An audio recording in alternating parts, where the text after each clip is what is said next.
Assalamu alaikum and a very welcome to all. I am Muhammad Ali Junaid and today I am going to be presenting one of my very own projects, the Ultrasonic Radar System which I made using Arduino. I have been taking classes from STEM RoboClub and this is the glimpse of the knowledge I've gained from the robotic teacher. The components required to make this project are an Arduino Uno, an ultrasonic sensor and a servo motor.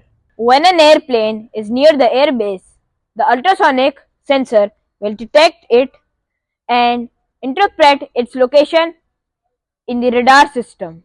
And when a plane is about to land at the airbase, the ultrasonic sensor mean the radar will detect it and warn the workers there about the arrival of a plane.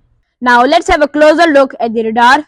When the airplane is too near the radar, you can see that the red lines are very long, and when it's far from the radar, you can see the red lines are very short.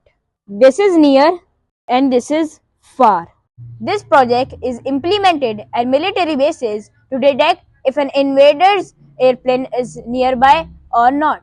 This can also be implemented at airports to detect if a plane is about to take off or land so it can alert the workers there. Thank you.